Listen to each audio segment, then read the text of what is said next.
आज मी तुम्हाला युनिक पण एक पारंपरिक इन्ग्रेडियंट पासून केलेली अरबी तिरफळ आमटी दाखवणार आहे.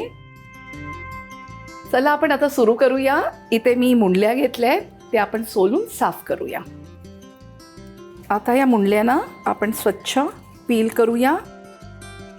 आणि ह्या मुंडल्यांना अरबी पण म्हणतात. त्यांना आपण पाण्यात टाकून घेऊया.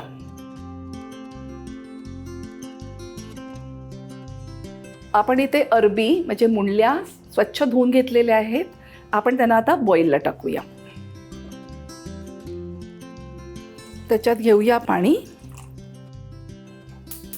आता आपण गॅस ऑन करूया आणि या मुंडल्या 15 ते 20 मिनिटं पाण्यात बॉईल करूया. आपण इथे मुंडल्या बॉईल करायला ठेवल्या आहेत. तोपर्यंत आपण त्याचा मसाला वाटून घेऊया.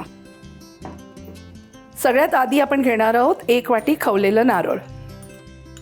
त्याच्यात जाईल थोडीशी चिंच, अर्धा चमचा हळद, 1 मोठा चमचा तिखट, थोडंसं तांदळाचं पीठ, थोडंसं पाणी.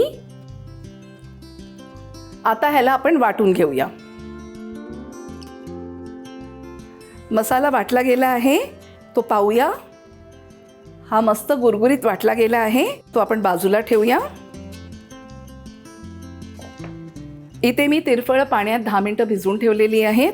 तिरफळ म्हणजे काय, आमच्या कोकणात आणि गोव्यात कोस्टल रिजनमध्ये हे खूप पॉप्युलर आहेत आणि त्याला एक युनिक फ्लेवर असतो आणि डिस्टिंक्ट अरोमा असतो. आता आपण पाहूया अरबी आपली शिजली आहे का. ह्याच्यात जाईल मीठ. मिक्स करूया. आता त्यात ॲड करूया आपण ते वाटप जे केलंय. मिक्स करूया.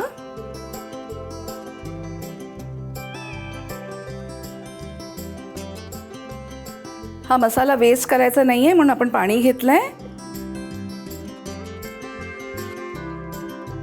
इथे मी तिरफळ पाण्यात 10 मिनिटं भिजवून ठेवलेली आहेत. त्याच्यात घालूया.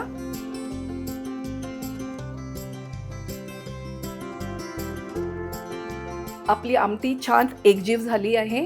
तुम्हाला आठवत असेल तर आपण त्या वाटपात अर्धा चमचा तांदळाचं पीठ घातलं होतं.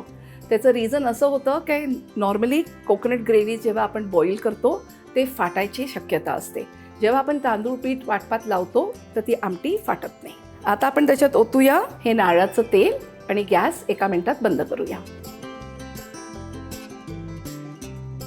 ही आमटी आता झाली आहे. आपण गॅस बंद करूया आणि मी ती काढून घेते. अरबी तिरफळ आमटी रेडी आहे.